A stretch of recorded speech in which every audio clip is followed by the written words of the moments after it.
আপনাকে north south ইউনিভার্সিটিতে স্বাগতম। দয়া করে আমাদের বাবা মাদের উপদেশ দিন যেন আমাদের দ্রুত বিয়ে দিয়ে পবিত্র জীবন যাপনের সুযোগ করে দেয়।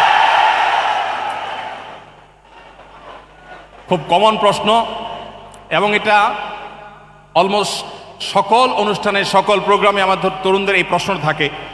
এখানে অনেক বাবা মা আছেন, আমি জানি অভিভাবকরা আজকে আহত হয়েছেন এবং এই প্রোগ্রামে অংশগ্রহণ করেছেন। যারা বাবা মা আছেন, প্যারেন্টস আছেন, তারা তরুণদের এই আর্তনাদ কি শুনতে পাচ্ছেন?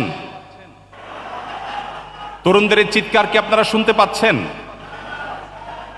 আমি আপনাদেরকে তরুণদের এই মনের ভাষাটা সিরিয়াসলি আপনাদেরকে পাঠ করার, অনুধাবন করার বিনীত অনুরোধ করতে চাই। আপনারা অনেকে জেনে থাকবেন, আমাদের নবী করিম সাল্লাল্লাহু আলাইহি ওয়াসাল্লাম বলেছেন, তোমার সন্তানের জন্য যদি উপযুক্ত পাত্র খুঁজে পাও, উপযুক্ত পাত্রী খুঁজে পাও, উপযুক্ত জীবনসঙ্গী খুঁজে পাও, তাহলে তাদেরকে বিয়ে দিতে বিলম্ব করবে না। যদি করো তাহলে পৃথিবীতে ফ্যাসাদ এবং ব্যত্যয় সৃষ্টি হবে, বিশৃঙ্খল হবে। পৃথিবী তার যে গতি সেটা হারিয়ে ফেলবে। আজ পৃথিবীর প্রত্যেকটা উন্নত দেশে আপনি দেখবেন পৃথিবী তার গতি হারিয়ে ফেলেছে। যখন সে দেশগুলো একসময় জন্ম নিয়ন্ত্রণ করবার জন্য প্রণোদনা দিত, এখন সন্তান জন্মের জন্য একটা সন্তান দিলে এত ডলার, দুইটা সন্তান জন্ম দিলে এত বেশি ডলার, এত বেশি সুযোগ সুবিধা প্রত্যেকটা উন্নত দেশ দিচ্ছে। একটি উন্নত দেশ বাকি নেই যে এই সমস্যা তারা ফেস করছে না। মানুষের সন্তান জন্ম দেওয়ার যে টেন্ডেন্সি, এটা বৈবাহিক এই সম্পর্ক যদি না থাকে পৃথিবী থেকে মানব সভ্যতা হারিয়ে যাবে। এজন্য কোরআনে ইসলামী শরিয়ার যে দণ্ডবিধি রেখেছে এর মধ্যে সবচেয়ে কঠিন শাস্তি রেখেছে বিবাহ বহির্ভূত সম্পর্কের জন্য। কোনো বাবা মা তার সন্তানকে যদি সময় মতো বিবাহ দিতে গাফিলতি করেন, সন্তান যদি কোনো পাপাচারা লিপ্ত হয়, তার চরিত্র নষ্ট করে, তাহলে পৃথিবী তার গতি হারাবে, স্বাভাবিকত্ব হারাবে। মানুষের জন্মের হার এটা আস্তে আস্তে থমকে যাবে। মানুষ যখন অবৈধ পথে বিবাহ বহির্ভূত সম্পর্কে, হারাম সম্পর্কের মধ্য দিয়ে তার চাহিদাকে পূরণ করতে পারবে, বিবাহ করার আগ্রহ মানুষের কমে যাবে। পৃথিবীতে এই যে সংকট তৈরি হলো, সন্তান যে বিপদগামী হলো, এর জন্য বাবা মা অবশ্যই দায়ী হবেন। আল্লাহর কাছে তাদেরকে জবাবদিহি করতে হবে। যারা মুরব্বীরা আছেন, প্যারেন্টস যারা আছেন, বাবা মা যারা আছেন, আমি তাদেরকে বলতে চাই, আপনারা যখন এখনকার তরুণদের বয়সে ছিলেন তখন সোশ্যাল মিডিয়ার এই ভয়াবহতা, তখন আজকে যে সমস্ত ফিতনা আছে এই ফিতনাগুলো তখন এতটা ভয়াবহ ছিল না। এখন সন্তানদের সামনে হাজারো ফিতনার হাতছানি। অতএব সন্তানদের বিয়েদের ব্যাপারে বাবা মা আন্তরিক হতে হবে। সন্তান যখন হারাম সম্পর্ক করে, অনেক বাবা মা আছেন সেটাকে স্বাভাবিক মনে করেন। হারাম সম্পর্কই যদি করে, সেটা যদি আপনার কাছে স্বাভাবিক মনে হয়, তাকে বিয়ে দিতে সমস্যাটা কোথায়? হ্যাঁ, বিয়ে দিলে যদি মনে করেন যে এখন অসুবিধা, তাহলে উঠে আনার দরকার নাই, শুধু আগদপড়ায় রেখে দেন, আগদপড়ায় রেখে দেন। তাদের পারপাস সার্ভ হয়ে যাক, তারা হারাম সম্পর্ক থেকে বেঁচে যাক, তারা একজন জীবন সঙ্গীকে ঠিক করুন। দেখুন, গোটা পৃথিবীর সকল সভ্যতায় কোনো পুরুষ যদি কোনো নারীর সাথে অবৈধ সম্পর্ক করে, নিজের একজন স্ত্রী আছে, এই অবস্থা যদি আরেকজন নারীর সাথে সম্পর্ক করে, সেটাকে কি ভালোভাবে দেখে না খারাপভাবে? পৃথিবীর কোনো সমাজ কি এ ব্যাপারে ভিন্ন কোনো দৃষ্টিভঙ্গি রাখে না। ইসলাম এক কাঠি আরো এগিয়ে।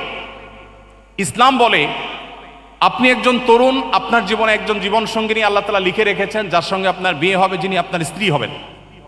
আপনি যদি বিয়ের আগে আপনার আবেগ, আপনার ভালোবাসা অন্য কোনো মেয়ের সঙ্গে আপনি নিবেদন করেন, তাহলে আপনার যে হবু স্ত্রী, যার সঙ্গে আপনার সকল ভালোবাসা উজাড় করে দেওয়ার কথা ছিল, আপনি তার অধিকার নষ্ট করলেন না?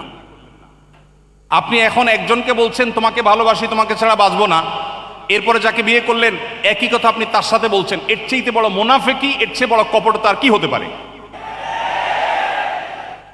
একজন মানুষ তার জীবনের সমস্ত ভালোবাসা যদি জমিয়ে রাখে তার সে জীবন সঙ্গিনীর জন্য, এর চাইতে বুদ্ধিদীপ্ত সিদ্ধান্ত, এর চাইতে সঠিক সিদ্ধান্ত আর কি হতে পারে? এই জন্য ইসলাম আমাদেরকে সময় মতো বিবাহ করতে বলে এবং বাবা মাদের উপর এটা কর্তব্য। আল্লাহ কোরআনে বলেছেন, ওয়ানকিহুল আয়ামা মিনকুম ওয়াস-সালিহিনা মিন ইবাদিকুম ওয়া ইমাইকুম, হে অভিভাবকেরা, তোমরা তোমাদের অধীনস্থদেরকে বিবাহ দাও, আল্লাহ নির্দেশ করছেন। অতএব এই নির্দেশকে যারা অবজ্ঞা করছেন, আজকাল একটা কথা প্রচলিত আছে, নিজের পায়ে দাঁড়াক আগে। হ্যাঁ, অবশ্য নিজের পায়ে দাঁড়াতে হবে। যুবকরা যারা ঠিক করে বেড়াচ্ছেন, আপনাদেরকে আমি বলছি, উপার্জন শুরু করে দেন। নিজে বাবার হোটেলে খাচ্ছেন, আবার বিয়ে করে বউ আনে তারেও বাবার হোটেলে খাওয়াবেন, এই অবিচার ইসলাম সমর্থন করে না। আপনি বিবাহ করবেন, আপনি উপার্জন শুরু করে দেন। আপনি বসে আছেন কেন? ছাত্র জীবনে উপার্জন করা যায়। আমি ছাত্র জীবনে উপার্জন শুরু করেছি এবং একদিকে পড়াশোনা করতাম, অপরদিকে বাবার ফ্যামিলিতে সাপোর্ট দিতাম। আমাদের তরুণদের বড় অংশ তারা বসে বসে আড্ডা মেরে খেয়ে অভ্যস্ত, তারা কাজ করতে চায় না, শুধু হুজুরের কাছে চিরকুট লিখে দিবে, প্রশ্ন লিখে দিবে, হুজুর আব্বাকে বলেন বিয়ে করে দেখ। আপনার বাবা আপনাকে বিয়ে করে দিবে, কিন্তু বিয়ে করার জন্য আপনার স্ত্রীর মিনিমাম খরচ মহরের টাকা আপনাকে জোগাড় করতে হবে। চেষ্টা করবো তো ইনশাআল্লাহ? হারাম রিলেশনকে না করবো তো ইনশাআল্লাহ? ভাইরা আমার, আমরা সবাই জানি হারামে আরাম নাই, না আছে? হারামে আরাম নাই, সবাই জানি তো। অতএব বিবাহ বহির্ভূত সম্পর্ক করে কোনোদিন মানুষ আরাম পেতে পারে না, মানসিক প্রশান্তি কখনো পেতে পারে না। যারা আমাদেরকে সারাদিন প্রেম ভালোবাসার ট্রেনিং দেয়, আছে না? সারাদিন প্রশিক্ষণ দেয় কিভাবে প্রেম ভালোবাসা করতে হবে, কিভাবে ধর্ম ডিঙ্গিয়ে যেতে হবে, বাবা মাকে ডিঙ্গিয়ে যেতে হবে, সমাজের বিরুদ্ধে যেতে হবে, তারপরেও তথাকথিত প্রেমকে জয় করতে হবে, এই ট্রেনিংগুলো দেয় না কিছু মানুষ? এদের জীবনে দেখবেন এক একজনের বিয়ের জীবনে 2টা 4টা 5টা 6টা বিয়ে, একটাও টিকে না। তারা আপনাকে যে প্রেম ভালোবাসার ট্রেনিং দেয়, তার নিজের জীবনে প্রেমের সফলতা তিনি খুঁজে পাচ্ছেন না। এই জন্য হারাম পথে নয়, আমাদের সমস্ত আবেগ ভালোবাসা সব উজাড় করে দিব হালাল পথে ইনশাআল্লাহ। আল্লাহ আমাদেরকে তৌফিক দান করুন।